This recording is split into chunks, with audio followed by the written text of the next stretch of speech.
some 80 opera houses, more than any other country on earth. But is opera outside the big cities any good?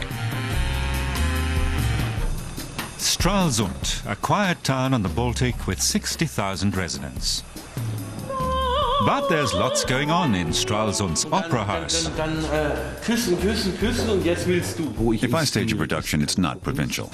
Of all things, Stravinsky's The Rake's Progress has been taken into the repertoire, the story of the rise and fall of a dissolute young man.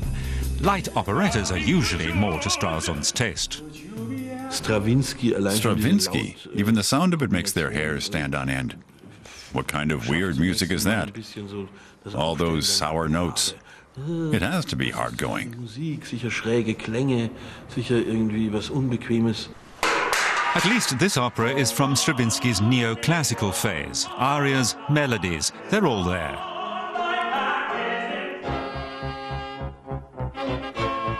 The fact that every provincial town in Germany has an opera house is a legacy from the distant past. Every monarch had his own ensemble to further his prestige. Germany was once a patchwork of small kingdoms and principalities. That makes it an operatic El Dorado to this day. There are 16 federal states, and they all want cultural institutions. But they want them cheap. Since 1994, the head of Stralsund's opera house has been fighting for more money, in vain. He needs musicals to fill the coffers, and Stravinsky for prestige. He's had to go begging for funds for urgently needed renovation. Even the German Chancellor donated. We can't produce all we want to anymore because of staff and budget cuts. Without huge amounts of extra funding, we'll no longer be able to stage large-scale Wagner operas.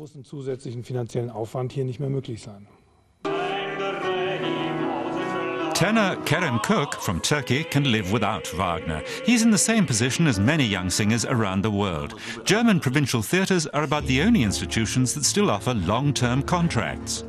Of course, Stralsund isn't New York, but he had never been given the title role in The Rake's Progress at the Met. In the provinces, you get practice. Fame comes later. Many stars started out in small-town theatres.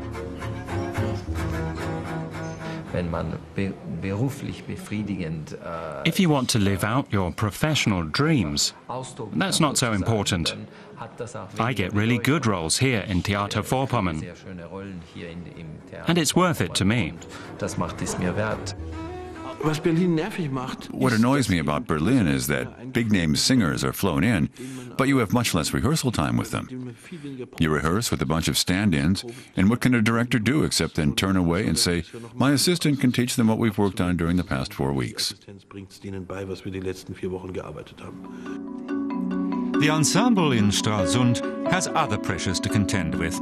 They also have to perform in the next town, Greifswald.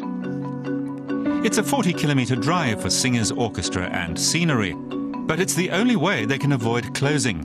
It's a strategy that's especially widespread in eastern Germany, where more and more people are moving away. They have to provide the glamour themselves. The Youth Theatre Club has been brought in to provide the necessary enthusiasm for the occasion. A clever PR stunt, even if it's not to everyone's taste. I think it's dreadful, and if she were my granddaughter, I'd give her a thrashing. I've come especially from Berlin to see this production in Greifswald. The premiere isn't sold out, but that might change during the run because the staging is spectacular.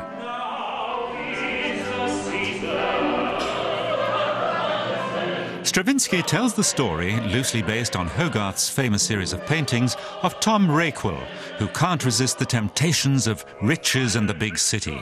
The production turns it into a satire on the media.